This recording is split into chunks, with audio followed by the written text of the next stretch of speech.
lecture of this chapter, electrostatics. As far as now, we have studied what a charge is and what is the role it is going to play in electrostatics. We also studied that we are going to understand the phenomena the charge will show when it is at rest. Now the point is, what is the phenomena it is showing? It is basically either attracting a charge or repulsing a charge which is present around it. Now, definitely it is exerting some sort of force. Which force is it? It is a field force. Why is it a field force? You must be remembering from the class 11 that there are two kinds of forces. One is a contact force and one is a field force. In contact forces, you need to have a direct contact between the two bodies, whereas in the case of field forces, there was no need of that. Just giving you an example, if you go to your friend and slap him on his cheek, then that's a contact force because you are applying a contact between your hand and the cheek of your friend. And if you want to do this with a safety measure, then what you have to do, just take a chalk and throw it from away on your friend. In that case, the force will be applied, but there's no need of contact between your hand and the cheek of your friends, right? So this is a field force. Similarly, the charges are also applying field forces on other charges.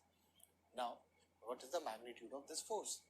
And what is the direction of this force? And what will happen if 3 forces or 4 forces or many such forces are applied together on a charge? These questions were there in the minds of Charles Coulomb as well. What he did? He did certain experiments and gave us what? Coulomb's law. So let's start with Coulomb's law, friends. According to Charles Coulomb, the magnitude of electric force exerted by one charge on another can be measured by the help of a device, and that is known as torsion balance, right? Now, before going forward, NCERT quoted a beautiful line regarding the charges, their product, and the force between them. I want to quote that line for you, but before, we have to see some of the important observations.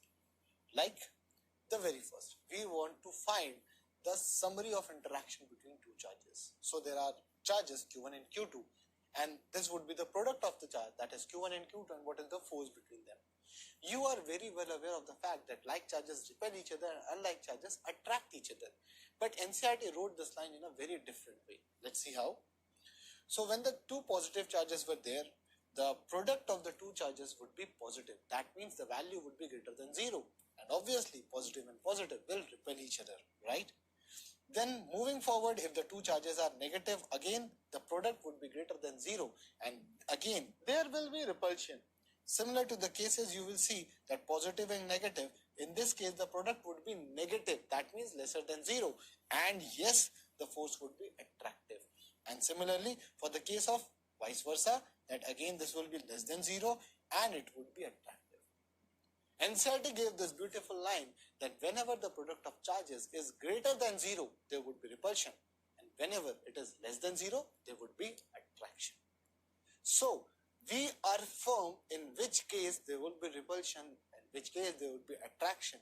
Now let's see how the repulsive and attractive force can be measured. So Coulomb stated that whenever there are two charges, there will be some interaction between these two charges, right?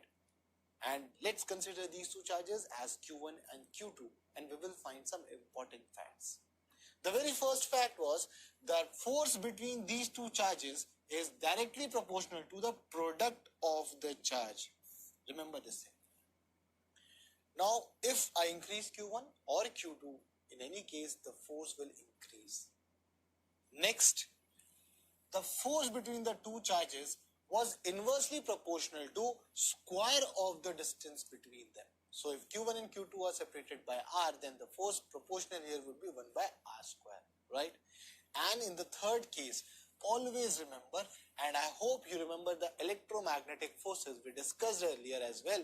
They are the central forces, and the central forces have some important features, and acting along the line joining the center is an important feature. That means this electrostatic force is applied along the line joining the charges, right? Whether they are attractive or repulsive, that's not an issue. So the 3 important points, that force is proportional to the product of the charge. Second, force is inversely proportional to the square of distance between the charges, and it is going to act along the line joining the two charges. The summary of these 3. So When we combine the three observations, what will we get? These are the two charges separated by distance r. We will get as F proportional to Q1, Q2, right?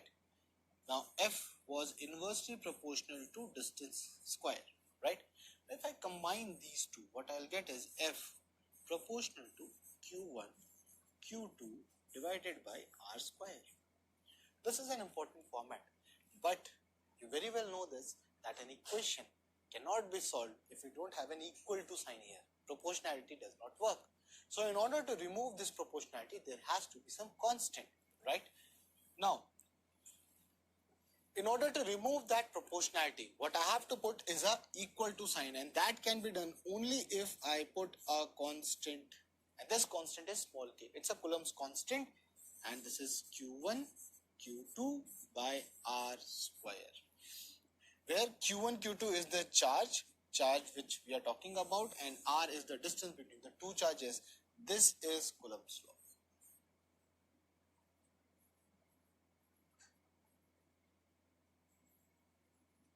Right? Now, what is the value of this K? Where does it come from? If you see or get into detail, you will find that small k is 1 upon 4 pi epsilon naught. And the value of it would be 9 into 10 to power 9. It does have some unit, I'll tell you later. But this is the expression, where 4 pi you are already aware of. But what about the epsilon naught? That is an important point. Epsilon naught deals with the permittivity. Now, why do we need a permittivity here? Let's see. Suppose you and your friend is fighting. What you do is, you just hit him with a bat. Now, the second time you hit him, he wears a bed around him, right? In that case, what will happen?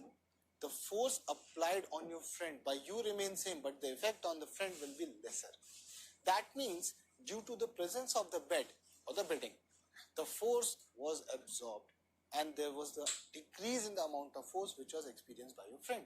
That means the medium between the two is important in order to let us know whether the same force is experienced or not. So, till it was air, the effect of force would be maximum. That is, the impact on your friend would be maximum. Similarly, when the two charges are kept and there is air or vacuum,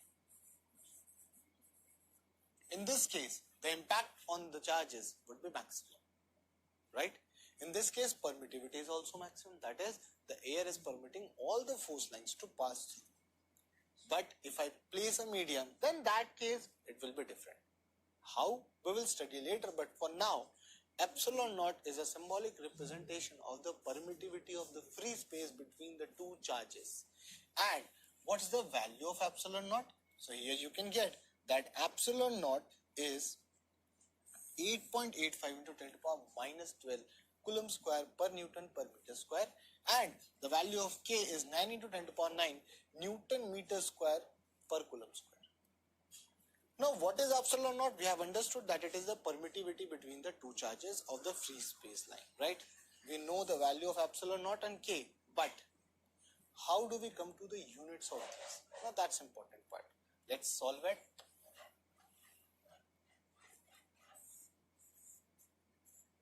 So first of all, I will go for K, that is Coulomb's constant. You very well know that F is small k Q1, Q2 upon R square as per the Coulomb's law. What is the unit of force? Newton. For K, I don't know. For Q, that's Coulomb. Again, Coulomb. And the distance square would be meter square, right? From here, if I leave K on one side and represent or rearrange all on one side, I'll get Newton meter square per Coulomb square. This, friends, is the unit of Coulomb's constant, right?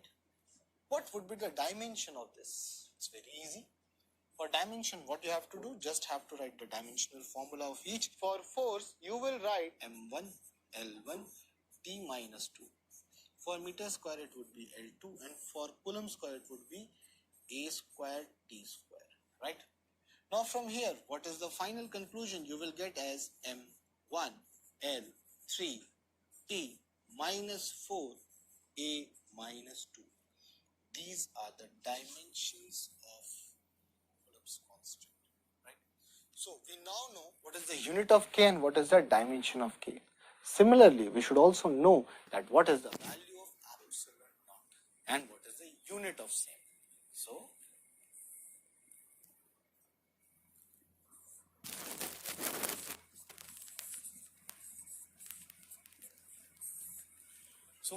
if you know K, that is equals to Newton meter square per Coulomb square, that is equals to 1 upon 4 pi epsilon naught, right?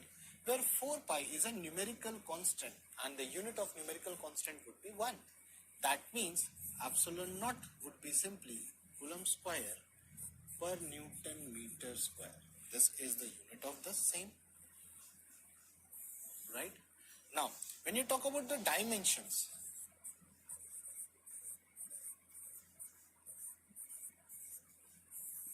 we will use same formula here. How? Let's see. So you have K, small k is equals to 1 upon 4 pi epsilon naught. Again, 4 pi is a numerical constant. It will not have any unit, not have any dimension. That means by dimensions, I can write this is 1 upon small k. What is the dimension of K? We just have learned here, that is M1, L3, T minus 4, A minus 2.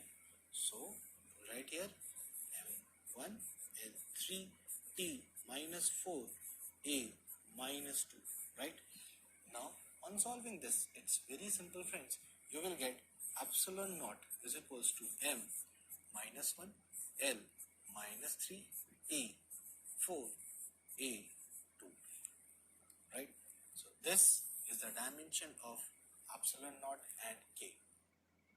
So far as now, we have understood that what a Coulomb's law is, that is the force exerted between the two charges is proportional to the product of charge and inversely proportional to the square of distance, and it will include a constant, that is Coulomb's constant K or small k, which is in turns equally to 9 into 10 to the power 9. On getting deep into the formula, that small k is equals to 1 upon 4 pi epsilon naught, and this epsilon naught is the permittivity of the free space between the two charges, and for vacuum or air it is 8.85 into 10 to the power minus 12 Coulomb square per Newton meter square. We also find the dimensions of K and epsilon naught. I hope you have understood this part. Now let's have a numerical based on this segment.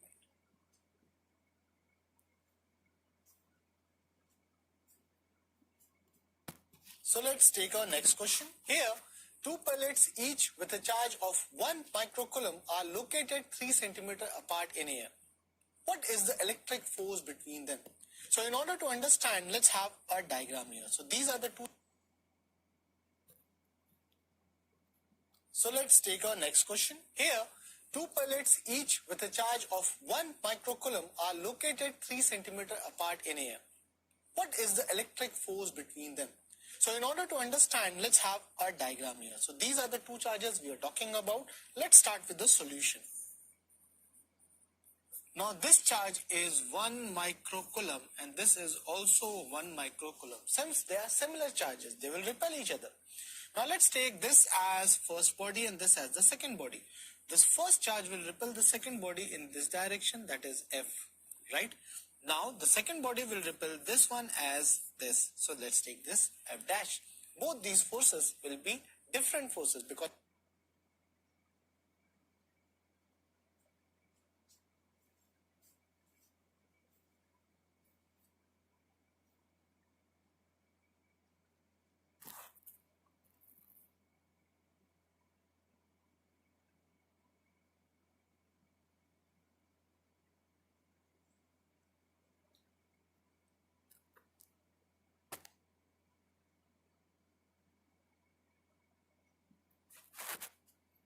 So let's take our next question. Here, two pellets each with a charge of 1 microcoulomb are located 3 centimeter apart in air. What is the electric force between them? So in order to understand, let's have a diagram here. So these are the two charges we are talking about. Let's start with the solution. Now this charge is 1 microcoulomb and this is also 1 microcoulomb. Since they are similar charges, they will repel each other. Now let's take this as first body and this as the second body. This first charge will repel the second body in this direction, that is F, right? Now the second body will repel this one as this. So let's take this F dash. Both these forces will be different forces because the direction is different, but the magnitude would be same, right? And what is the distance between them? That is 3 centimeter. Now by the formula, the magnitude of force will be same for both F and F dash. So I would write 1 upon 4 pi epsilon naught Q1 Q2 upon R square. This is the formula and we just have to simply put down the values. So this would be 9 into 10 to power 9, that is the value of 1 upon 4 pi epsilon naught, into the Q1 Q2, that is 10 to power minus 6 into 10 to power minus 6, that is microcoulomb, and that will be divided by 3 centimeter, that is 3 into 10 to power minus 2 whole square, right? Now when you solve this, you will get 9, 10 to power 9, this would be 9 in 10 to power minus 4 into 10 to power minus 12, right?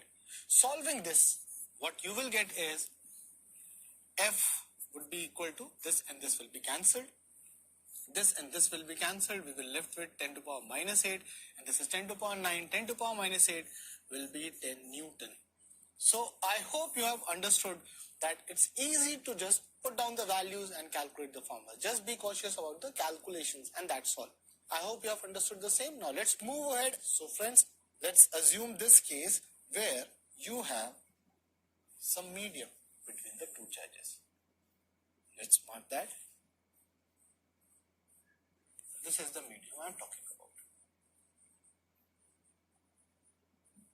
In this case, friends, what happens is definitely this charge will apply some force on this one, that is F, or this charge will apply the same force F on this side. But in here, how do we cater this thing?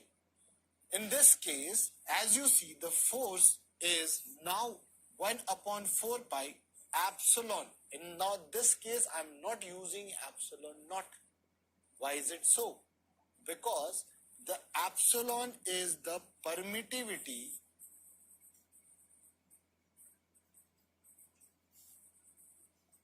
of medium, right? And do we have any certain concrete method to know the permittivity of the medium? No. We can definitely understand the relative permittivity of one medium to another, but we cannot calculate the direct permittivity of the medium, that is epsilon. So how do we solve this thing? So what we do is, we get the epsilon term and convert it into the relative permittivity case. Now how can we do so? Let me just explain it to you. Suppose there are two charges we are talking about. These are the two charges, right? Now, these two charges Q1 and Q2. Currently there is air between them and the distance and the name of the distance between the two charges, I have distance as R, right? So when there was air between them, the force was 1 upon 4 pi epsilon naught Q1 Q2 upon R square. This is equation 1, friends, right?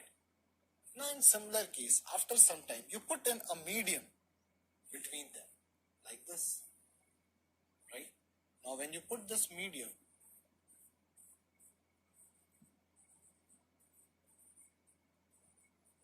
what happens? So now new force comes in, F medium, that would be equal to 1 upon 4 pi epsilon Q1 Q2 upon R square, that is equation 2. You can definitely measure F air and F medium in any case, right? But you don't know the values of epsilon yet. What we can do is, from the two cases, if I take F medium by F air, what would be left is epsilon naught by epsilon, right? It's very easy. And now, if I tell you that this term is 1 upon epsilon R, where epsilon r is the relative permittivity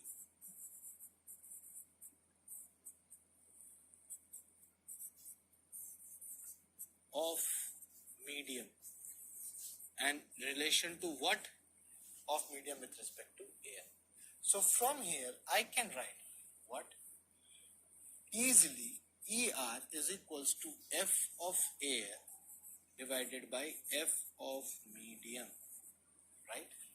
And this, friends, is also known as capital K.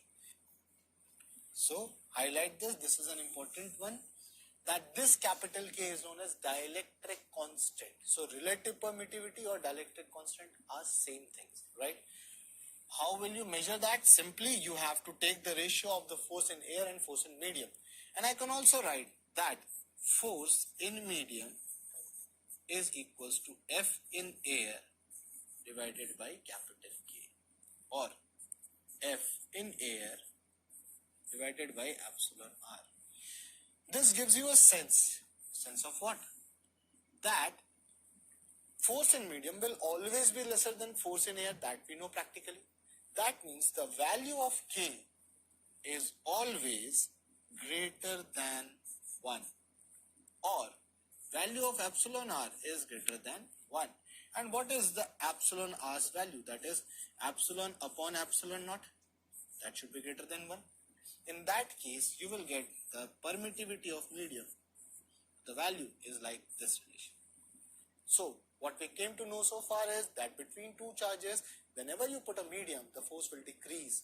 And it will decrease by a factor of K or epsilon r, which is dielectric constant of the medium.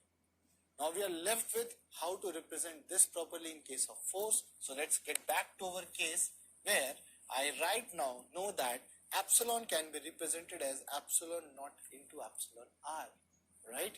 How, sir? It's basically epsilon r is equals to epsilon upon epsilon naught. You have just added, you cross multiply it here, and what you will get is this case. So this is the highlight that we wanted to understand, that in case of medium comes, in that case 1 epsilon r extra is coming, which is the relative permittivity of the medium, right? Now let's have some facts here. So in case you have understood it, absolute permittivity of the medium is epsilon, which is equals to epsilon naught into epsilon r, where epsilon r is the relative permittivity of the medium. And if there is a vacuum or air, in that case epsilon r is 1, and that makes small k is 9 into 10 to the power 9 Newton meter square per Coulomb square. This is small k, friends. This is not capital K. Again, I am remembering you that there are two K's. One is a small k, which is a Coulomb's constant. One is capital K, which is dielectric constant. There are two different things, right? Now, Coulomb's K was having unit, was having dimensions, but dielectric constant K is the ratio of two permittivities. That means there is no unit, no dimensions. Do remember, it's a numerical value. Right? Now let's take a numerical so that it helps us to understand how it differs from the case of vacuum. Now here's our question. The two pellets, each of charge 1 microcoulomb, are located 3 centimeter apart. It's pretty simple question and similar to the previous one, but now there is water, friends. So previously there was air between the two charges. Now there's a case of water. So what is the electric force between them? Solution. In order to solve this, friend, you must remember that dielectric constant for water, that is capital K, for H2O is 81, right? It's quite high. And you can definitely do a practicals for this. Suppose your mama cooks chapati and you keep that chapati in air. What will happen? After 2 days, 3 days or many days, it will scramble. It will become like papad, but it will be tough. It won't get broken down by itself. Now what you do, you keep this chapati into a pot containing water and close it. After a few days, you will find that the pot or the chapati has been disintegrated into several small chunks by itself without doing anything. Why is it so? Because the water molecules got in between the molecules of the chapati, and they decrease the force of attraction or cohesion between the chapati molecules, and that's why they were separated easily. Whereas in air, that separation force was quite less, 81 times less. So 81 times more strength the water has in order to separate the particles apart. That's why K for water is 81. It's a numerical value without any unit, without any dimension. So when you solve this, you simply have F is equals to 1 upon 4 pi epsilon naught epsilon r q1 q2 upon r square. So I will write here as for 1 upon 4 pi epsilon naught, I will write 9 into 10 to power 9. For epsilon ER, that value is 81. Yes, relative permittivity is equal to dielectric constant of the medium into Q1, Q2 would be 10 to power minus 6 Coulomb into 10 to power minus 6 Coulomb divided by 3 into 10 to power minus 2 whole square. Right? So everything is same, only this 81 has been included, and this is the force in medium, friends. Let's mark it FM. So when you solve this one, you will get F in medium is equals to 10 upon 81 Newton. 10 upon 81 Newton, right? So it is 81 times lesser than the force exerted between these two same charges from same distance in the air. I hope now you have understood what's the difference of the medium when it comes in between the two charges, right? There are several other cases. In this case, we have considered that the two charges or the distance between the two charges is completely filled with the medium. What if the charges or the medium is not completely filled between the particles? It may be partial or maybe in half of the space. So these cases we'll be dealing on later in our lectures, where these are the special cases. Though they are not included in NEET, but I'll give you a brief idea of same. Hope this you have understood. Let's move on and understand some more details about Coulomb's law.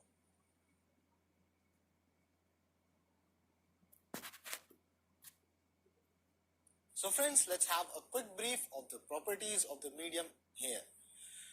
The very first thing, what is permittivity? Permittivity of medium is measure of fact how strongly a medium is influenced by external electric field. Now, how do we come to this external electric field? Basically, whenever you put any charge, it will produce electric field lines, which we are going to study later on. And these electric field lines bring some changes in the medium.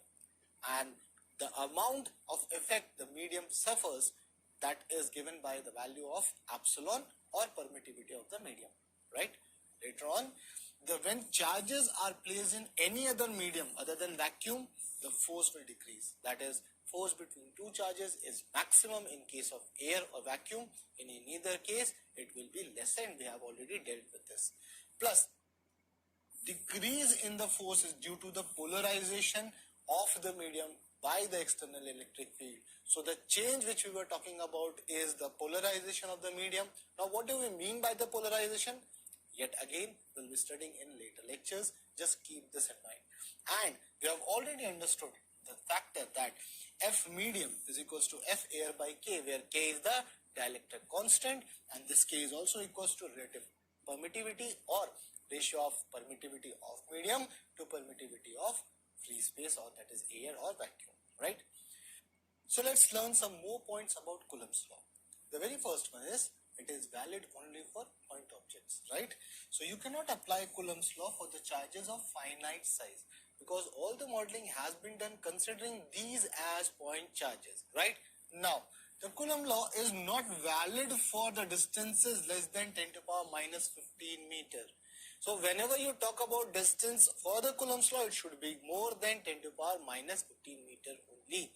And the third one, the force between 2 point charges is independent of presence or absence of any other charge. That means if there are two charges and which are exerting a force F on each other, and I place another third charge there, the presence of third charge will not affect the value of the force between the two charges which was there initially, right? It may affect the total force on a charge, but the force between the two charges which were present initially will not be affected. Now, there is a great similarity between the gravitational and the electrostatic force, because both of them are central forces. Now, what do we mean by central forces? There was a group which we have studied earlier in chapter 1 of class 11. But let's revise them. The very first one is they both obey inverse square law. Yes, for gravitation force, if you remember, it is F equals to G m1 m2 upon r square, right? And for electrostatic, it is F equals to K in spite of G, it is K. M1, M2 in spite of them is Q1, Q2 and R square is there, right? Now, the next point, both follow principle of superposition. Now, what is principle of superposition? We will understand this later on, but yes, both follow the principle of superposition here. Now, they are central forces. That means the force are acting along the line joining the centers of the two bodies, whether it is the gravitational force or electrostatic force. Next being, they are conservative forces. That means whenever you do a cyclic path here, the net work done in that cyclic path would be zero. And this is followed by all the forces which are central in nature, right? And then the last, they follow Newton's third law of action and reaction. That is, each body will apply same force of action or reaction on each other as you have studied in mechanics. So hope you have understood the similarities. Now it's time to focus on the dissimilarities of the two. And remember, this question is being asked in the school exams. When you write all these points, you will fetch complete marks. Let's move on to the dissimilarities. Now here I have highlighted dissimilarities. The very first one is gravitation force is independent of the medium in between them. Whereas electrostatic force, it depends on the medium between the charges, right? The next one, always they are attractive in nature. Gravitational force is always attractive, whereas in electrostatic force, it may be attractive or repulsive depending on the polarity of charges. Then you talk about the mediating particle. For a gravitational force, what are the mediating particles? Yes, graviton. Whereas for electromagnetic force or the electrostatic force, it is photon. And then the gravitational constant is merely 6167 into 10 to the power minus 11 in the value, whereas the Coulombic constant, it is 9 into 10 to the power 9. That is a huge difference between the two forces, and that is the main reason that electrostatic force is much stronger than the gravitational forces, right? So we have understood the important points of Coulombic force, the similarities and dissimilarities between the gravitational and electrostatic force as well. Now it's time to apply all the understandings we have done for some of the numericals. Let's take some numericals here.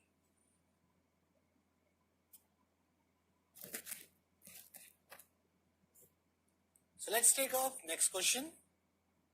Now here there are 2-point charges which repel each other with a force of 100 Newton, right?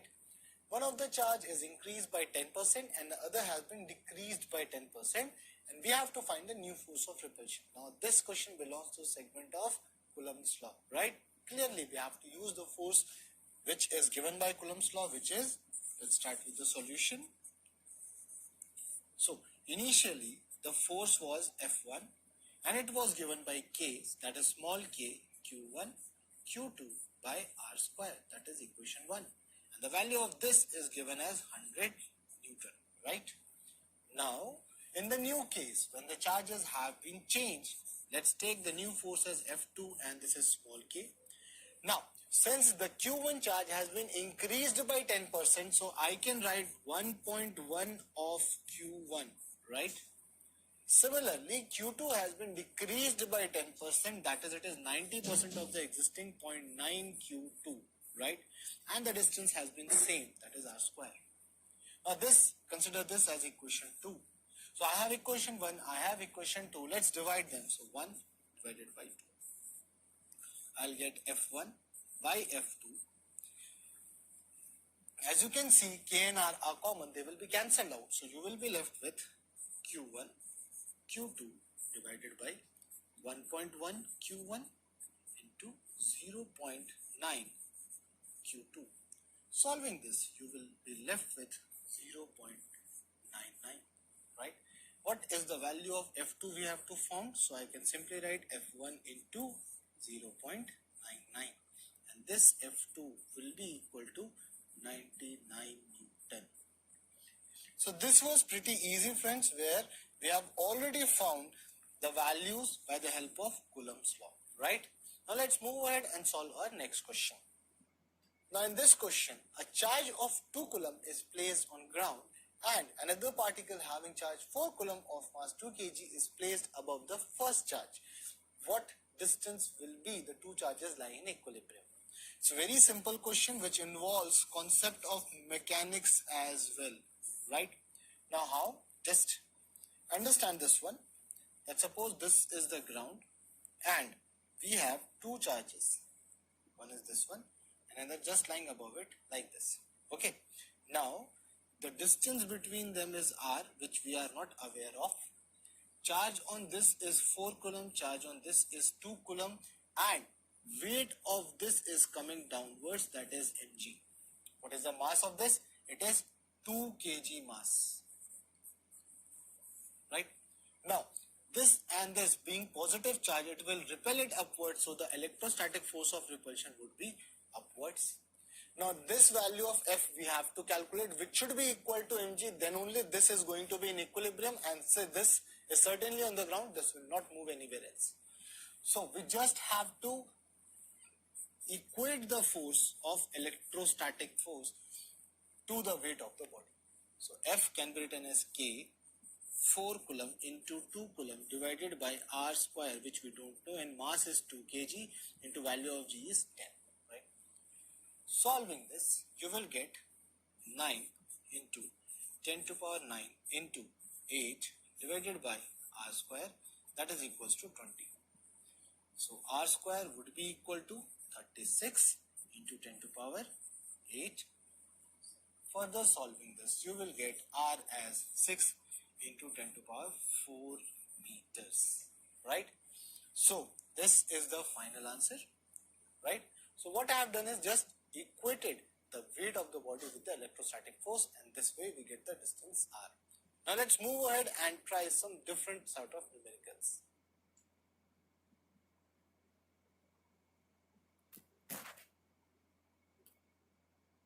Now, let's take our next question.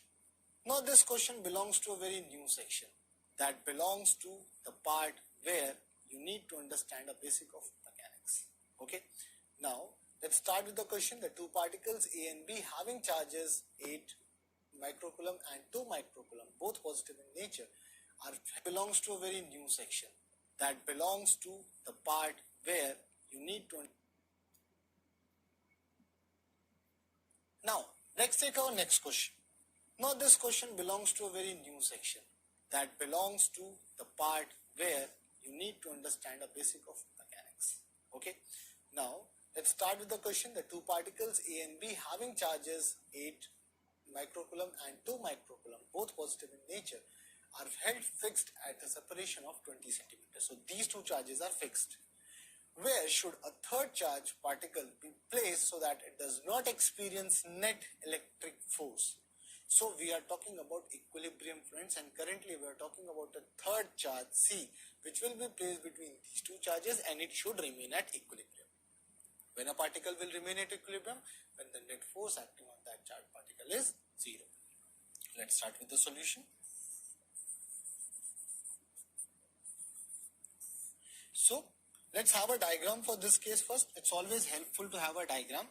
So, you have some charges. This let be 8 Coulomb. This might be the 2 microcoulomb, and let's consider that here is the third charge C, right? Let's name it at C. This one is 2 microcoulomb.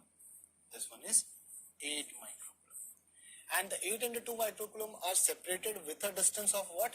20 centimeter. So from here to here, the distance is simply 20 centimeter, right? Clear? Now, this is placed in this manner that, let's consider this as first body and this is the second body. So, both charges are positive. Let's consider this as a positive body, and this body forces this charge in this direction F1, right? And this body forces this C in this direction F2, right? Now, what is the distance between C and the second body? Let's take it as X. So, what would be the distance between the bigger body, that is first body, and C would be 20 minus X, right? we have to calculate F1, F2 such that the net force on C is 0. And when it can be 0, when both forces are equal in magnitude, since they are in opposite in direction. And how do I know that they are opposite in direction? That's given in the question, that this is kept on the line joining the two charges, right? So what we have to do is, let's calculate force F1 first. That would be K into 8 microcoulomb, that is 10 to the power minus 6, into charge on C, let's take it as Q. So I am considering the charge on C is simply Q, and that is divided by 20 minus x whole square into 10 to the power minus 4. Why 10 to the power minus 4? Because this is given in centimeters, I have to convert it into meters. Similarly, when you talk about F2, so that is K into 2 into 10 to the power minus 6 into Q divided by x whole square into 10 to the power minus 4. In these kind of question, the conversion of centimeter into meter does not help us much, because they will be cancelled out. How? So I have told you that both forces F1 and F2 should be equal, so I'll write F1 equals to F2, and on doing so you will find that what you are left with is this, 8 into 10 to the power minus 6 divided by 20 minus x whole square. This would be 2 into 10 to the power minus 6 divided by x square, right? Because K and the Q part will be cancelled out along with the 10 to the power minus 4 part. Now, on solving this, what you will get is 4 equals to 20 minus x whole square divided by x whole square. Or you can say 2 is equals to 20 minus x by x. Thus you will get 3x is equals to 20. Therefore, x would be equal to 20 by 3 centimeter. This is the final answer, friends, and be aware of this fact that the distance x is from the charge of 2 microcoulomb. So what is the distance from this side? It would be 20 minus x. That is, if I want to tell you the final answer, 20 minus 20 by 3, that would be equal to 40 by 3 centimeters. If you consider this as origin, right? So what I have done, I have drawn the diagram, I pointed the charge somewhere in between and made some distance x, and this distance as 20 minus x. Now how do I come to know that this charge will be there in between? Always remember that whenever the two extremes are positive or both are negative, in that case the neutral point, or the point where the net force is going to be 0, will be in the middle part, right? And if both the charges are of opposite polarity, in that case you will never find that point here in between. In that case you have to shift this point outside. Always remember this. The second important point, this new unknown charge should be placed to the charge which is smaller magnitude. Always remember, it should be placed nearer to the charge which is of smaller magnitude. Why so? Because the smaller charge will apply lesser force on this unknown charge. That's why it should be near to it, right? So this way we have found out the distance, and now let's take one more question with the similar values but polarity should be changed. Let's see this question. Now in this question you can see again there are two charged particles A and B, similar to the previous question, but now one charge is positive and the other charge is negative. The next of the question is same. So let's have the solution.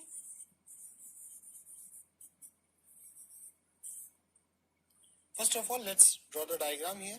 In this case again there is a line and this is the 8 microcoulomb charge, and let's take this as the 2 microcoulomb charge, right? Now let's assume there is another charge which is here, the C particle or the third charge. Okay, so this, let's be the first charge, this is the second charge, and this is the C which is having charge Q. Now this was 8 microcoulomb and this was minus 2 microcoulomb. And what is the distance between these two bigger charges is 20 centimeter as per the question, right? Now again I have placed this charge here at a distance x. Why I have placed it outside? Because these two charges are of opposite polarity. Second thing, I have placed it here. Why not here? Because this is the smaller charge. Irrespective of the sign, you should place this charge nearer to the charge of smaller magnitude. Now, this will attract this charge, F2, considering it is a positive body and it is a negative body, and this will repel this charge F1, right? And again, ultimately for this charge to be at equilibrium, F1 and F2 should be equal in magnitude. Now let's solve this. As per now, the value of F1 would be K into 8 into 10 to power minus 6 into Q upon. Now what is the distance between the first body and the C body? That is 20 plus X into whole square into 10 to power minus 4. 10 to power minus 4 will be cancelled out anyway, but still I am writing it for you. And when you talk about F2, it would be K into 2 into 10 to power minus 6 into Q upon X square into 10 to power minus 4. Alright? Now you might be wondering why I have not written negative sign here. Because friends, I have already considered the attractive force. Right? So whenever you consider this or you decide first hand that this is the attractive force, in that case you should not put sign the negative here. It is already being considered. And this, let's take this as equation 1 and this as equation 2. On just equating, F1 should be equal to F2. What are you left with is 8 into 10 to power minus 6 by 20 plus X whole square. That is equals to 2 into 10 to power minus 6 divided by X square, right? On solving this, you will get 4 equals to 20 plus X by X whole square, and this you will get 2 is equals to 20 plus X by X, right? On solving this, you will get X is equals to. So this is the final answer, friends, that this charge, the new charge, will be placed at a distance of 20 centimeter from here, and if I take this as origin, so the distance from this point will be near to 40 centimeter. So this is the answer. I hope you understood this one. Now, till now we have understood what a charge is, how do they interact, how to calculate the magnitude of force they are acting on each other, whether it is repulsive or attractive. We also understood what will happen if a medium come in between the two charges. So along with the forces interaction of the charges, we have understood some variety of questions as well. Hope this was helpful to you. Let's meet in the next lecture where we will be dealing with superposition principle of the force. Till then, take care. Bye-bye.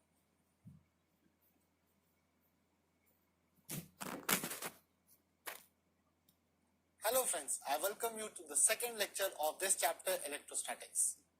As far as now, we have studied what a charge is and what is the role it is going to play in electrostatics.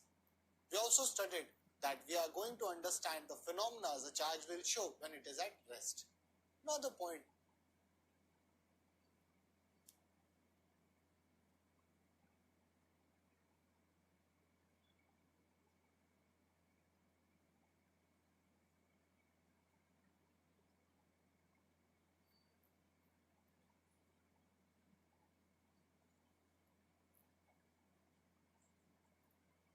Hi friends, I welcome you to third lecture of electrostatics. In the first and second lecture, we have understood about the charge and its properties and Coulomb's law. Now it's high time to understand the application of Coulomb's law. What it told us in the interaction of charge, we are going to apply same here in the numericals. Now what I want you to understand is what a numerical says.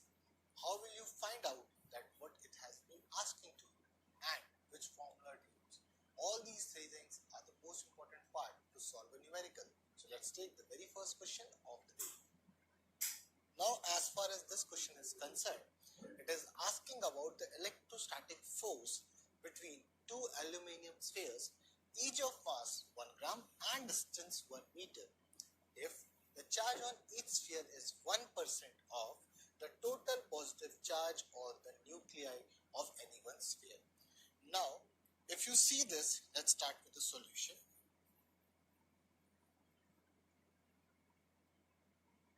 Right? So first of all, the most important thing is to understand the diagram. So let's suppose that these are the two spheres we were talking about having charge Q1 and Q2. What is the distance between them is R, that is from the center. Let's take this as O1 and this as O2 as the center of the spheres. What is the mass of this sphere? It is given as 1 gram. Is anything mentioned in the question that medium between the two charges is something? No. That means you will consider air, right? And what is required is the electrostatic force. That means you are going to talk about this value of F. And what is the formula for F? It is 1 upon 4 pi epsilon naught Q1 Q2 by R square. Why epsilon naught? Because of air. Why Q1 Q2 and R? We are aware of the same. Now, in order to find this answer, the value of Q1 and Q2 must be clear to us. What is the value of Q1 and Q2? As far as the question is concerned, both Q1 and Q2 are only 1% of total charge on the sphere. Let's take this total charge as capital Q, right? In order to understand what is the total charge on that given ball, what would be the total charge? That is sum of charge on all protons in 1 gram of aluminium, right? Now, how to understand that? How many protons are there in the aluminium? It's very simple. You can apply mole concept here. By mole concept, you will see that number of moles would be equal to, that is, this is number of moles given weight upon atomic weight. Atomic weight of aluminum is 27. So, total charge would be equal to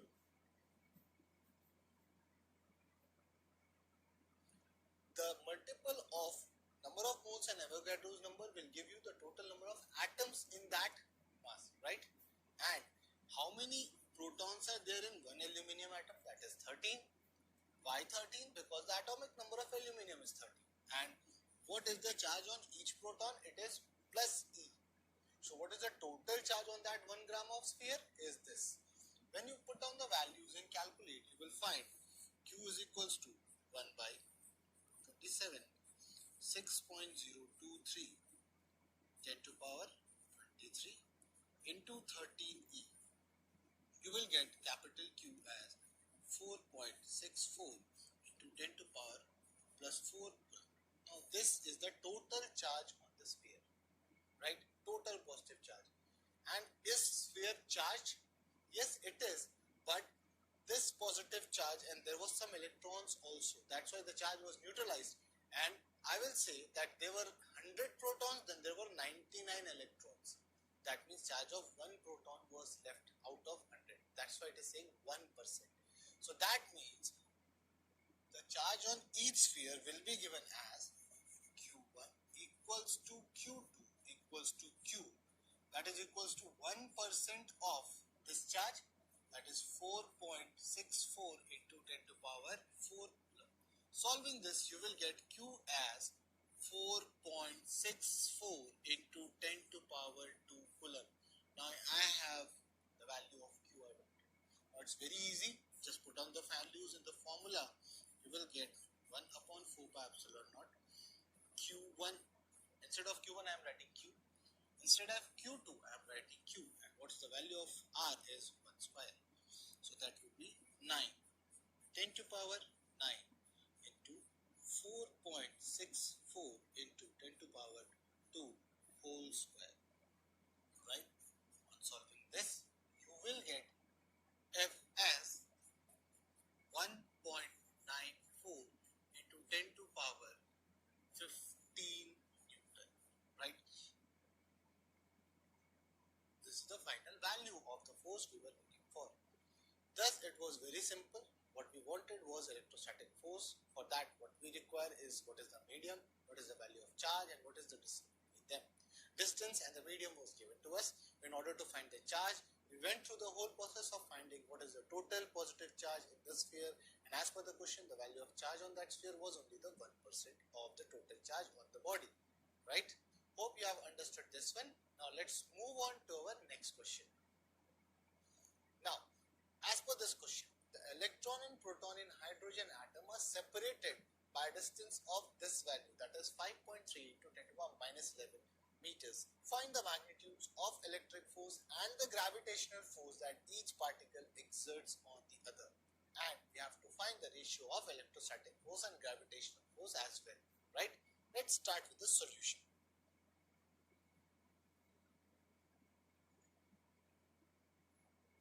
Now if you take a look, electron and proton, what is the charge on them? Same value, that is 1.6 into 10 to the power minus 19. I'll say Q1 equals to Q2, that is equals to by magnitude 1.6 into 10 to the power minus 19 Coulomb. You might be wondering that the charge of electron and proton are opposite in nature. One is negative and other is a positive. Yes, I do say that. But here we are talking about the magnitude only. Now, the distance between them is given as 5.3 into 10 to the power minus 11 meters, right? Now, what is the value of electrostatic force of repulsion between them or attraction between them? So, the value of force, if you want to find out, F would be equal to 1 upon 4 pi epsilon naught Q1 Q2 upon R square. On solving this, you will get 9, 10 to the power 9 into 1.6 into 10 to the power minus 19 whole square, and that is divided by, friends, 5.3 into 10 to the power minus 11 meters whole square. I've just put on the values. Why epsilon naught? Because still there is no medium between the two. And what's the value of charge? We already know. What the distance? We already know. Now on calculating these two, you will get F as 0.82 into 10 to the power minus 7 Newton. Or rather, properly if it is written, 8.2 into 10 to the power minus 8 Newton. And since this being the electrostatic force of attraction, I'll write Fe. Now you might be wondering, how come I know that there will be attraction? We have already studied that the opposite charges attract each other, and this was the force of attraction. On the similar grounds, we also understand that what is the gravitational force between them? That can be G, mass of proton, mass of electron, and whole divided by the distance between them, the square part. Now if you want to calculate the value, you will get 6.67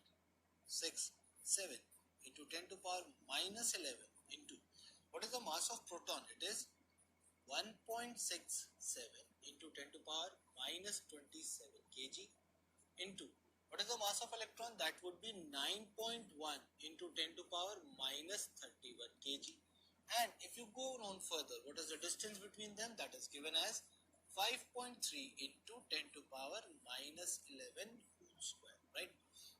Now when you solve this gigantic calculation, you will get force of gravitation as 3.6 into 10 to the power minus 47 Newton. So you have the force of gravitation as well, and you have the force of electrostatic attraction as well. Now what has been asked is the ratio of these forces as Fe to Fg. So what we have to do is simply multiply those two. What you will get is force of electrostatic attraction, which was 8.2 into 10 to the power minus 8 Newton, and force of gravitation, it was equal to 3.6 into 10 to the power minus 47 Newton. Just take the ratio of these. What you will finally find is Fe upon Fg would be equal to 8.2 divided by 3.6 into 10 to the power. This will go up and it will be plus 39. And when you calculate this, you will get Fe by Fg is equals to 2.48 into 10 to the power 39. What would be the unit of this? Will there be any unit? No. So you can see that electrostatic force of attraction and gravitational force of attraction, the unit left would be none, because they are both similar physical quantities. And you can also understand that the force of electrostatic attraction is too much powerful as compared to force of gravitation, which you have already studied earlier. Now let's move on to our next question to understand the further details.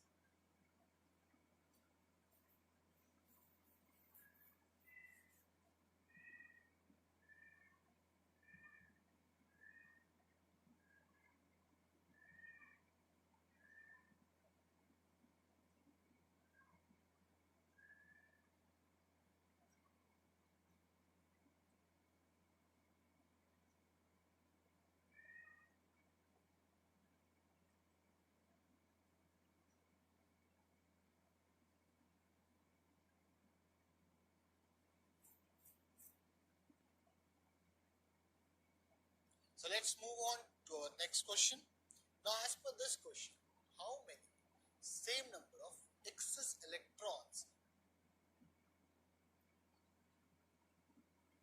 So let's move on to our next question. Now, as per this question, how many same number of excess electrons must be added to each neutral lead sphere to balance the force of gravity between them? That means we want to give these two electrons in such a number that they will develop equal charge, and the force of repulsion between the two should balance the force of attraction due to gravitation, right? Now, for this, first of all, what would be the formula for electrostatic force of repulsion? That is simply 1 by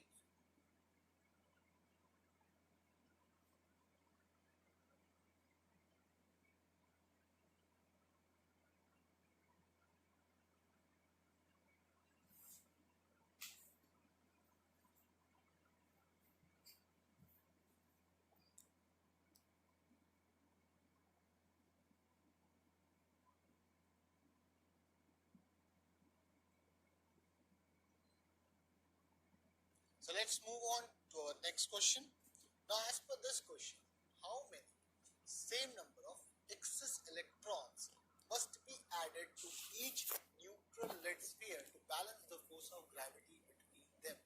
That means we want to give these two electrons in such a number that they will develop equal charge, and the force of repulsion between the two should balance the force of attraction due to gravitation, right? Now, for this, first of all, what would be the formula for electrostatic force of repulsion? That is simply 1 by 4 pi epsilon naught Q1 Q2 divided by R square, right? Where charge on this body would be Q1 and this would be Q2. Now, for now, you will assume this as Q and this as Q because both of them has been given equal electrons. Thus, this formula will become 9 into 10 to power 9 into Q square and whole divided by 1 square. That is, the force or the distance between them is 1. On solving, you will get the value of electrostatic force of repulsion would be 10 to power 9 here into Q square. This would be equation 1 for us. Now, this force of repulsion will be towards outwards, that is, both the charges will repel each other. Whereas the force of gravitation will act inwards, that is, both the masses will attract each other, and force of repulsion due to electrostatic force was outwards, right? So this should be balanced at any of the one. You don't have to see both together, see one at a time, because if one is balanced, the other will also be balanced by same condition. Looking to this, if I have to balance this, Fg should be equal to Fe. I know the value of Fe, now it's time to start with the value of Fe.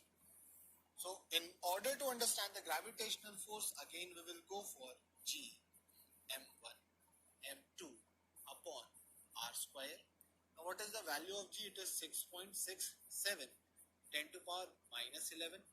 Mass of both is 1 kg and distance between them is 1 meter.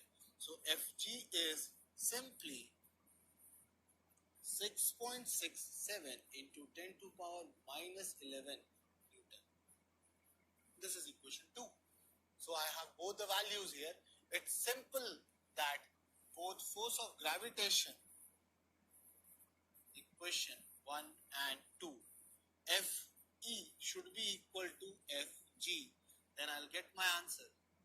So for Fe, what you can write is 9 into 10 to power 9 into Q square. For Fg, you will write 6.67 into 10 to power minus 11. Putting down the value, Q square would be equal to 6.67 into 10 to power minus 11 divided by 9 into 10 to power 9. On solving, you will get Q is equals to 8.6 into 10 to power minus 11 Coulomb. This is the final answer for the charge on each of the sphere, right? So what I have done, I made a diagram, I understood where the forces are acting and how I can find the forces. I started from the electrostatic force. Find out what is the value which we require is that the charge Q. Now with the charge, the question was how many same number of excess electrons. That means it is not the charge question is seeking, it is the number of electrons they want. So if you have the charge on a body, how will you calculate the number of electrons? It's very simple. By the help of formula of quantization of charge, you can calculate the value of n. So what it would be simply n equals to charge, which was 8.6 10 to power minus 11 Coulomb divided by 1.6 into 10 to power minus 19. That is the charge of electron, and it would be around 5.375 into 10 to power plus 8. This is the number of electrons which should be given to each sphere so that it starts repelling each other or balancing the gravitational force of attraction. So just understand the concept clearly, and let's start with our next question. Now, in this question you can understand that there is a charge Q which is being divided into two parts, right? Such that they experience maximum electrostatic force of repulsion when placed at a certain distance, and we have to find the division of same. So, if you want to solve this, you first must understand a basic concept. I hope you remember a particular function that if force is function of z, right, and for any particular value of z, if df by dz is 0, then you could have said that force is either maximum or minimum, right? So if force is dependent on z and I differentiate force with respect to z and I get 0, that means for that value of z, the force is maximum. This is the most important part of calculus. You must have understood in previous class. Now in here, what is basically asked is that there was a charge capital Q. It was given to two masses. So let's take this as small q and the rest of the charge was capital Q. And the distance between two was given to be simply r. So what is the force of repulsion between them? Would be 1 upon 4 pi epsilon naught q into capital Q minus q divided by r square, right? Now in this equation, r is constant because it is given in a question that r is a given distance. This value 1 upon 4 pi epsilon naught, again it is a constant. That means force here is function of charge, that is small q. And we have to find the value of small q in terms of capital Q, right? So the force is varying with charge. So what I will do, I will differentiate force with respect to small q. In this case, 1 upon 4 pi epsilon naught and 1 upon r square will come out. What is left is d by dq of small q into capital Q minus small q, right? When you solve this, if I want to make this value of q for the maximum force, this df by dq should be 0. So I'll say 0 equals to d by dq of capital Q small q minus q square, right? I've just opened the brackets. Now when you differentiate this, you will get d by dq, this minus this, right? It's very easy to differentiate now. You will get from here 0 equals to capital Q minus differential of q square would be 2q power 2 minus 1. So it's 0 equals to q minus 2q. On simplifying, you will get q is equals to q by 2. Now this is an important conclusion that whenever there are two masses and these two masses are being given charge capital Q and it is being distributed, the maximum force of repulsion will be observed when the charges are distributed equally. And this is the best and the shortest method to solve this question. I hope you have understood the concept. I have applied calculus in such cases of variability. Always, whenever anything maximum is being asked, you use this funda that whenever a value of force is dependent on any function, you just differentiate that formula of force with respect to that function and equate it to 0. You will get the perfect value what you want. Hope you have understood this one. Now let's move on to our next question.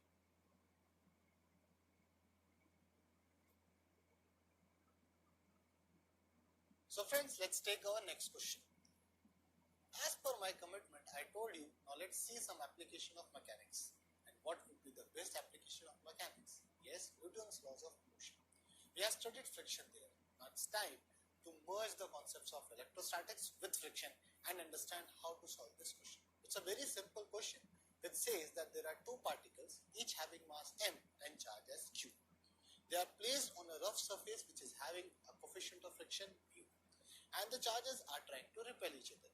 We want that what can be the minimum separation, that is r, between the two bodies so that they remain static. They should not move. Now that is the prima facie requisite of this question. Now here, obviously due to charges, they will repel each other. So if I take any of the mass, let's take this for consideration, the force on this charge will be towards right. If I want this block not to move, where the rest force should be applied towards the left hand side, and it should have magnitude equal to this force which is being applied by this charge, right? Now how come this force will appear?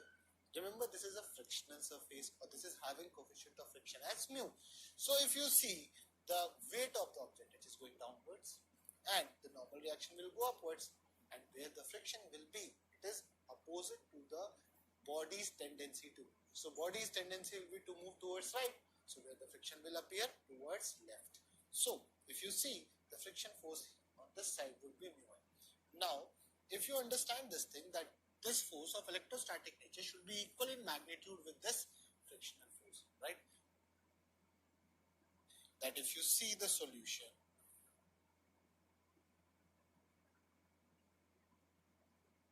the value of F which is applied due to this charge on this charge would be 1 by 4 pi epsilon naught q square divided by r square. That is equation 1, right? Now on the second note, if you see that the frictional force that was equal to mu into n, which could have been mu mg, right? Now this will be the second equation. Comparing the two, I have said that value of capital F should be equal to frictional force. So from the given two equations, I can write 1 by 4 pi epsilon naught q square by r square should be equal to mu mg. Right friends? From here, r square will be written as 1 upon 4 pi epsilon naught q square divided by mu mg. Right? And from here you can have the root over transferred to that side. So you will get r is equals to root of 1 by 4 pi epsilon naught q square divided by mu mg. So this is the final result.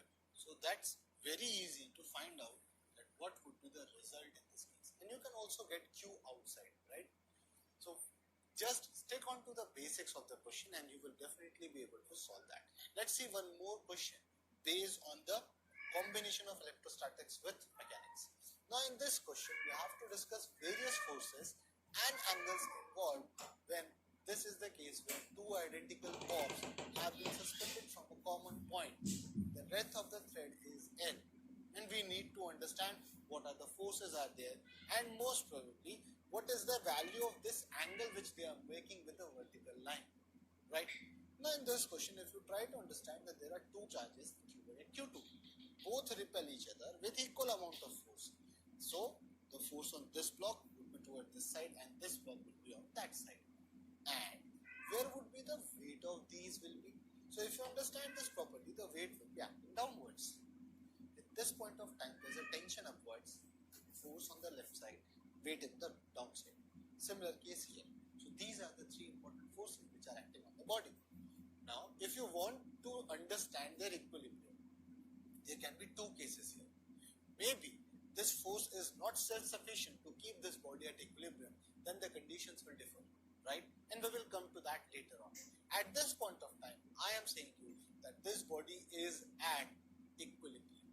Now when you say a system is at equilibrium, that means there is no movement or no acceleration on the body. Which one of is correct? Obviously no acceleration on the body. movement can be there, because if an object is moving with constant speed, the acceleration would be zero. So in here, I would like to say that equilibrium part comes when there is net force equals to zero, and as well as net torque is also zero. So when you say equilibrium, all the forces should balance each other. Now, how will they balance each other? This is the next important question. So let me give you x and y coordinate. Let's assume that this being the y coordinate and this is the x coordinate, right? Now for you, this being y, this being x, this is perpendicular. Let's have this coordinate. So this tension force is lying somewhere in the plane, xy plane. This force is lying along x-axis, this mg is lying along y-axis, right? So this is the force which is not lying on any axis. Let me resolve that. If this is vertical and this is vertical, these are the alternate opposite angles. So T can be resolved as upwards T cos theta, right? And towards this side can be written as T sin theta. If this is at equilibrium, the net force on this mass should be zero. And if the force is zero, that means the force along y-axis would be zero and force along x-axis would be zero. So when you calibrate this and you write that along x-axis, F should be equal to T sin theta. That should be first equation. And similarly, along y-axis, mg should be equal to T cos theta by magnitude. So let me give that for you. Along y-axis, T cos theta, this should be equal to mg. This is the second equation, right? Now, what is the value of F in terms of Q1 and Q2? This is an important question. Understand? So, in order to find the angle theta, what I can do is I can just take the ratio of these two equations and it will give me the value of theta. How so? See, if you write this, then what you can do is T sin theta, that was equal to F, and T cos theta, which was equal to mg. Just divide the two equations. This and this will be cancelled. What you will get is tan theta, that is equals to F by mg, right? And if you want to write from here, now, if you understand this one, you can write theta equals to tan inverse F by mg. This is the final answer in case if theta has been asked, right? But, so this is the method you can find the value of theta the string is making with the vertical. Now if somebody asks that in this diagram, what is the value of T here, right? It's very easy. You have the value of tan theta or theta with you. You can find the value of T. Let me tell you how. You just simply go on writing T cos of theta, that is equals to mg. Right? Now in this equation, if you know the value of cos theta, it will definitely help you out. How will you find this cos theta for this equation? From this tan theta, you must be aware that for a given triangle like this is a perpendicular triangle, this is the value of theta. So this tan theta is equals to F by mg, that is perpendicular is F and base is mg, right? From this data, I can say that hypotenuse would be F square plus m square g square. So from here, if I want to find the value of cos theta, I can write base upon hypotenuse, that is mg divided by, you will write under root of f square plus m square g square, that is equals to mg, right? And certainly this mg and this will be cancelled. So you will write finally that P would be equal to under root of f square plus m square g square. This is the value of tension you wanted to find out. So you can find value of theta, from that you can find tension and any such values. Now, how this kind of question is useful to us? Let's see an example how this can be used. Now in this very next question, there are two identically charged spheres which are suspended by strings of